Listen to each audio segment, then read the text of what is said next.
ഈ സ്വതന്ത്ര ഭാരതത്തിൽ ജീവിക്കുന്ന നമുക്ക് എല്ലാ മതവിഭാഗങ്ങൾക്കും ഇവിടെ സന്തോഷത്തോടുകൂടി അവനവന്റെ മതവും മതവിമർശനവും എതിരഭിപ്രായങ്ങളെയും ഒക്കെ മാനിച്ചുകൊണ്ടും പ്രകടിപ്പിച്ചുകൊണ്ടും ജീവിക്കാൻ സാധിക്കണം. ഞങ്ങളുടെ മതത്തെ വിമർശിക്കരുത് എന്ന് പറഞ്ഞാൽ നമുക്ക് അംഗീകരിക്കാൻ പറ്റില്ല.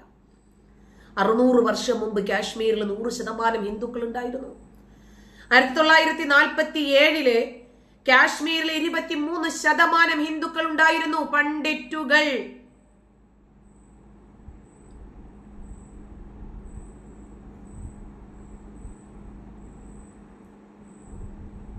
കണ്ടോ?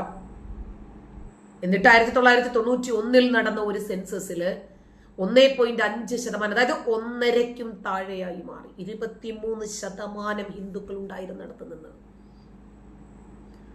അതിന്റെ സ്പീഡ് ഒന്ന് ശ്രദ്ധിച്ചു നോക്ക്. 550 വർഷം കൊണ്ട് 100 എന്നുള്ളത് 23% മാറാൻ ഏതാനും വർഷങ്ങൾ, പിന്നെ 40 വർഷം കൊണ്ട് 1.5% താഴെ എത്തുക.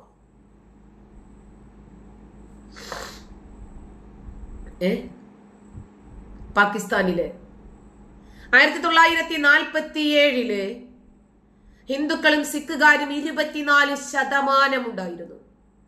ഇന്നത് 5% താഴെയാ. എന്ത് ചെയ്തു? കൊന്നു തീർത്തു. ആദ്യം തോട്ടിപ്പണി മാത്രം ചെയ്യാൻ നിയമപരമായി അർഹതയുള്ളവരാക്കി മാറ്റി. അതിൽ നിന്നൊക്കെ പാഠം പഠിക്കാത്ത വിഡ്ഢികളാണ് ഇന്നും കൊല്ലാനും കൊല്ലപ്പെടാനും നിർബന്ധിതമായി മതം മാറ്റപ്പെടാനും അർഹതയുള്ള ഒരു വിഭാഗമായി അധപ്പതിച്ചിരിക്കുന്നത്. ലെബനനിൽ നിന്ന് പാഠം പഠിക്കാത്തവർ, അഫ്ഗാനിൽ നിന്ന് പാഠം പഠിക്കാത്തവർ, ഒരുപാട് പഠിക്കാൻ നമുക്ക് സാഹചര്യങ്ങൾ ഉണ്ടായിട്ടും പഠിക്കാത്തവർ. ഇന്ത്യയിലെ മുസ്ലിങ്ങളെയൊക്കെ കൊന്നോ എന്ന ഒരു ചോദ്യം ഉണ്ടാകും. ഇന്ത്യയിലെ മുസ്ലിങ്ങളെയൊക്കെ കൊല്ലണോ? ഇന്ത്യയിലെ മുസ്ലിങ്ങൾ ഹിന്ദുക്കളെയും ക്രിസ്ത്യാനികളെയും ഒക്കെ കൊന്നോ? ഇവർക്ക് ആഗ്രഹമുണ്ട്. ഹിന്ദുക്കളും ക്രിസ്ത്യാനികളും ഒന്നും ഇനി ഇന്ത്യയിൽ വേണ്ട എന്നിവർ ആഗ്രഹിക്കുന്നുണ്ട്. ഒരു ഹിന്ദുവും ഒരു ക്രിസ്ത്യാനിയും പറയില്ല ഈ രാജ്യത്തുള്ള മുഴുവൻ മുസ്ലിങ്ങളെയും കൊല്ലണമെന്ന്. അവരും വേണം. ഈ രാജ്യത്ത് എല്ലാവരും വേണം. നമ്മളൊക്കെ ഇന്ത്യക്കാരാണ്. നമ്മുടെ രക്തവും DNA ഒക്കെ ഇന്ത്യ മഹാരാജ്യത്തോട് ചേർന്ന് നിൽക്കുന്നതായിരിക്കണം. പക്ഷേ ചിലർ മതപരമായ ചിന്തകൾ കൊണ്ട് വ്യത്യസ്തപ്പെടുന്നു. അവരുടെ ചിന്താധാരകൾ മതത്തിൽ അധിഷ്ഠിതമായി മാറുന്നു. അതിന് കാരണം ഇസ്ലാമും അതിന്റെ അപകടകരമായ വശങ്ങളുമാണ്.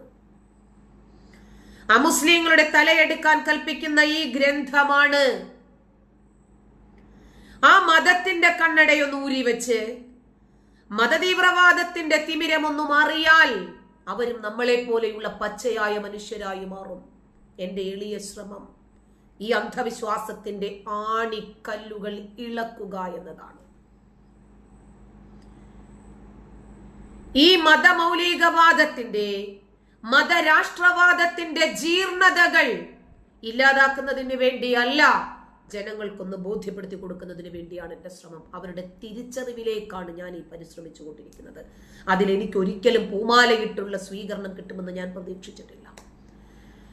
പോകുന്ന വഴികളിൽ പരവതാനി വിരിക്കുമെന്ന് ഞാൻ വിശ്വസിച്ചിട്ടില്ല. കിട്ടുന്നതൊക്കെ കല്ലേറുകളായിരിക്കും, വേട്ടയാടലുകളായിരിക്കും എന്ന് എനിക്കറിയാം. പക്ഷേ ഈ സാഹചര്യത്തിൽ എനിക്കത് നിങ്ങളോട് തുറന്നു പറയാൻ കഴിഞ്ഞിട്ടില്ലെങ്കിൽ ഇനി എന്നെ പോലെ ഒരാൾ പിറവിയെടുക്കണമെങ്കിൽ അല്പം ബുദ്ധിമുട്ട ഇല്ല എന്നല്ല. കാരണം ഒരുപാട് വേട്ടയാടലുകൾക്ക് വിധേയമാക്കപ്പെടും. ഈ മതത്തിന്റെ ജീർണതകൾ എന്താണ് എന്ന് നിങ്ങൾക്ക് വ്യക്തമാക്കി തരാൻ ഞാൻ ബാധ്യസ്ഥയാണ്. അങ്ങനെ എല്ലാവരെയും ഒരു പുനർവിചിന്തനത്തിലേക്ക് പ്രേരിപ്പിക്കലാണ് എന്റെ ജോലി. ഇനി ഇത് തുറന്നു പറയുമ്പോൾ നിങ്ങൾ എന്നെ സംഖ്യയാക്കുന്നെങ്കിൽ ആ സംഖ്യപ്പട്ടം സന്തോഷത്തോടു കൂടി ഞാൻ സ്വീകരിക്കുന്നു. ഈ രാജ്യത്തെ സ്നേഹിക്കുകയും ഈ രാജ്യത്തിന്റെ മതേതരത്വത്തിന് വേണ്ടി സംസാരിക്കുകയും ചെയ്യുമ്പോൾ നിങ്ങൾ എന്നെ സംഖ്യയാക്കുവാണെങ്കിൽ സന്തോഷത്തോടെ ഞാനത് സ്വീകരിക്കുന്നു. Thank you Mathew Cheriyan. സന്തോഷത്തോടെ ഞാനത് സ്വീകരിക്കുന്നു. ഇനിയും ആരൊക്കെയോ വന്നിട്ട് ഇസ്ലാമിന്റെ സമാധാനത്തെ കുറിച്ചിട്ട് നമ്മളോട് ചോദിച്ചിരുന്നു അല്ലേ? എന്നാ പിന്നെ അവർക്കത് പറഞ്ഞു കൊടുക്കാം. അത് കേട്ട് നമുക്ക് ബാക്കി നോക്കാം. നോക്കല്ലേ.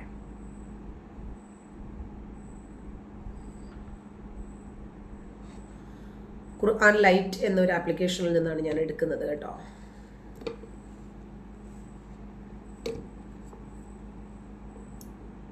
ഓക്കെ,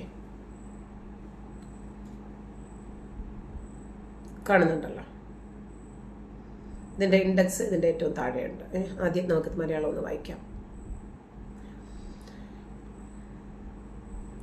വേദം നൽകപ്പെട്ടവരുടെ കൂട്ടത്തിൽ അള്ളാഹുവിലും അന്ത്യദിനത്തിലും വിശ്വസിക്കാതിരിക്കുകയും അള്ളാഹുവും അവന്റെ ദൂതനും നിഷിദ്ധമാക്കിയത് നിഷിദ്ധമായി ഗണിക്കാതിരിക്കുകയും സത്യമതത്തെ മതമായി സ്വീകരിക്കാതിരിക്കുകയും ചെയ്യുന്നവരോട് നിങ്ങൾ യുദ്ധം ചെയ്തു കൊള്ളുക.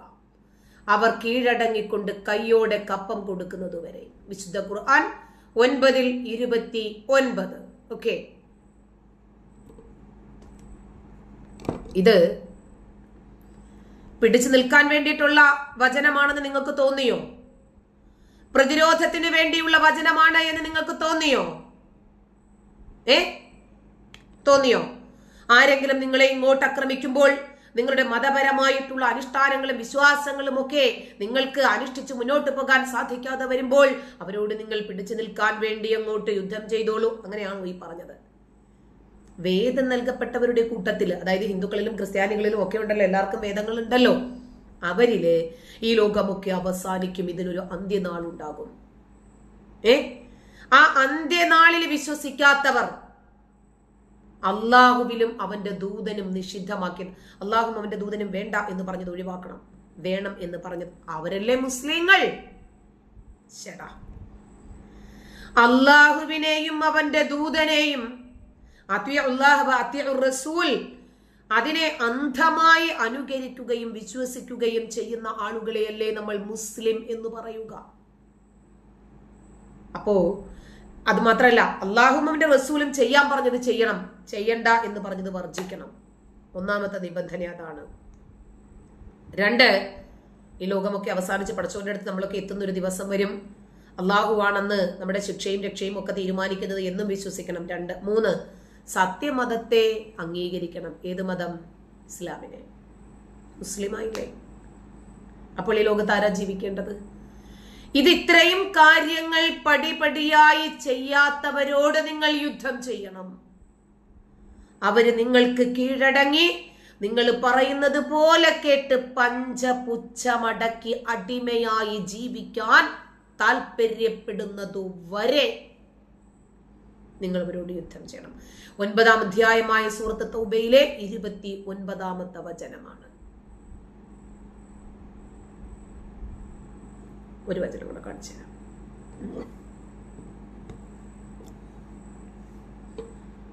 ഒരായത്തും കൂടി കാണിച്ചു തരാം.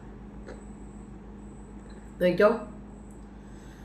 വല്ലവനും അള്ളാഹുവിനോടും അവന്റെ ദൂതനോടും എതിർത്ത് നിൽക്കുന്ന പക്ഷം അവന് നരകാഗ്നിയാണ് ഉണ്ടായിരിക്കുക എന്നും അവനതിൽ നിത്യവാസിയായിരിക്കുമെന്നും അവൻ മനസ്സിലാക്കിയിട്ടില്ലേ? അതാണ് വമ്പിച്ച അപമാനം. നമ്മൾ വിചാരിക്കും ഇത്രയും പറഞ്ഞിട്ട് പടച്ചോനങ്ങ് അവസാനിപ്പിച്ചെന്ന്.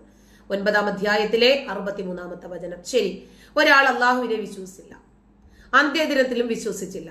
ഓക്കെ, അവൻ അള്ളാഹു നരകം ഒരുക്കി വെച്ചിട്ടുണ്ട്. അങ്ങനെയാണെങ്കിൽ ശരി, അവൻ നരകത്തിന്റെ ശിക്ഷ വാങ്ങാൻ തയ്യാറാകട്ടെ. അവനായി അവന്റെ പാടായി. അവനോട് അള്ളാഹു മുന്നറിയിപ്പ് കൊടുത്തല്ലോ, നരകമുണ്ട് കേട്ടോ, പടച്ചോൻ പറഞ്ഞതുപോലെ കേട്ടിട്ടില്ലെങ്കിൽ നല്ല കിട്ടല് കിട്ടും കേട്ടോ എന്ന് പടച്ചോൻ പറഞ്ഞു കഴിഞ്ഞല്ലോ. ശരി, ഇതങ്ങ് അവസാനിപ്പിച്ചിരുന്നെങ്കിൽ ഒരു കുഴപ്പവും ഉണ്ടായിരുന്നില്ല.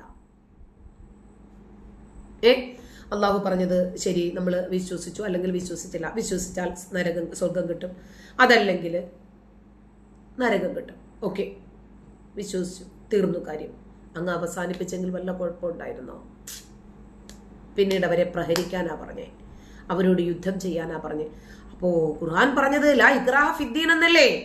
മതത്തിൽ ബലാത്കാരമില്ല എന്ന് പറഞ്ഞിട്ട് പിന്നീട് അവരിലേക്ക് അടിച്ചേൽപ്പിക്കാൻ എന്തിനു ശ്രമിക്കണം?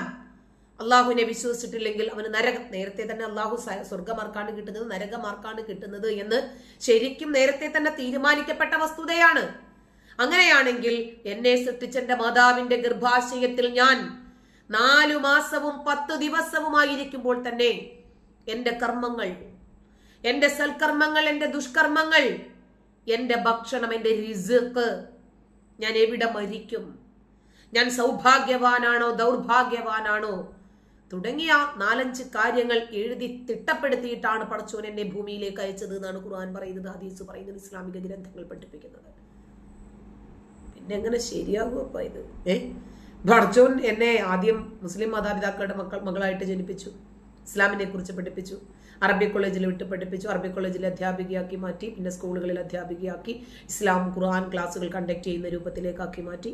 പിന്നീട് തന്നെ നേരെ മതം വിട്ട രൂപത്തിൽ മതം പഠിപ്പിക്കാൻ വേണ്ടിയിട്ട് ഇങ്ങനെ കൊണ്ടുവന്ന് ഇരുത്തിയിരിക്കുന്നു എന്ന് പറഞ്ഞാൽ ഇത് പടച്ചോൻ അറിയാതെയാണോ? പടച്ചോൻ അറിയാതെയാണെങ്കിൽ നിങ്ങൾക്ക് പടച്ചോനിൽ വിശ്വാസം ഇല്ല എന്ന് പറയേണ്ടി വരും. ഇനി പടച്ചോൻ അറിഞ്ഞിട്ടാണെങ്കിൽ പടച്ചോൻ എന്നെ അങ്ങ് ശിക്ഷിക്കില്ലേ, പിന്നെ നിങ്ങൾ എന്തിനാണ് ഇങ്ങനെ കിടന്ന് കയറുകൂട്ടി?